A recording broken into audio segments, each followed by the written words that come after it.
আপনার স্বামী আপনাকে তালাক না দিয়ে যদি গলা একটা কোপ দিত, আপনার গলাটা কাটতো কিনা? বলে যে কাটতো। আমি বললাম তালাক দিল, তালাক হবে। এবারে হুঁশে দিছে না বেহুঁশে দিছে, রাগ করে দিছে না আদর করে দিছে, মজা করে দিছে নাকি দুষ্টামি করে দিছে, এইটা ম্যাটার না। আপনার স্বামী যদি আপনাকে 5 তলা বিল্ডিং থেকে রাগ করে অথবা রাগ না করে হাসি মুখে অথবা দুষ্টামি করে যদি আপনাকে ধাক্কা দিত, আপনি কি পড়তেন 5 তলা থেকে? বলে যে পড়তাম। তাহলে আপনার কেন মনে হচ্ছে না যে আপনার স্বামী আপনাকে রাগের মাথায় তালাক দিলে হবে না? রাগের মাথায় ধাক্কা দিলে যদি 5 তলা থেকে পড়ে আপনার হাত পা ভেঙে যায়, মরার সুযোগ থাকে, মরে যেতে পারেন আপনি, এরকম সম্ভাবনা থাকে, তাহলে কেন আপনার স্বামী আপনাকে তালাক দিলে তালাক হবে না? মানতে অসুবিধা কোথায়?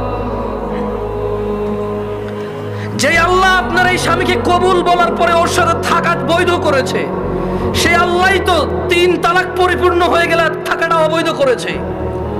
যিনি আপনাকে এর সঙ্গ দেওয়ার জন্য বৈধ করেছে, আপনি মেনেছেন সেটা। উনি যখন অবৈধ করেছে সেটা মানছেন না কেন আপনি?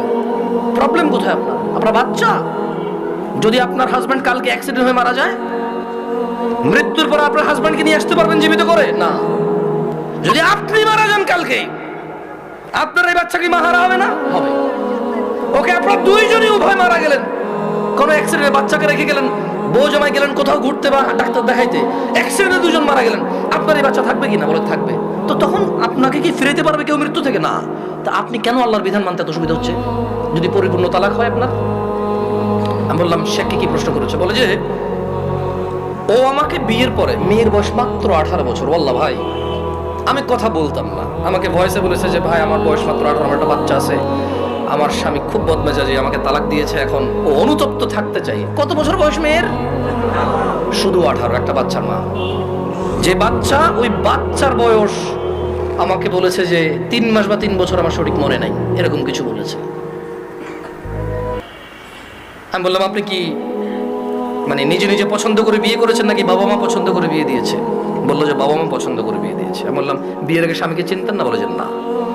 আমি বললাম আপনার স্বামী নামাজ পড়ে না, ঠিক না? বলে যে হ্যাঁ। আমি বললাম আপনার স্বামী তো নামাজ পড়ে না, ঠিক না? হ্যাঁ। আমি বললাম আপনার স্বামী হুজুর আলেম এগুলো বলে লাভ কি, হাফেজ বলে লাভ কি? ও তো নামাজই পড়ে না, ও তো ধর্মর কোনো মূল্যায়নই করে না। ও আপনাকে তালাক দেয় আবার রাখে, আবার তালাক দেয় আবার রাখে, আবার তালাক দেয় আবার রাখে, এখনো আপনাকে রাখতে রাজি আর আপনি ওর কাছে থাকতে রাজি।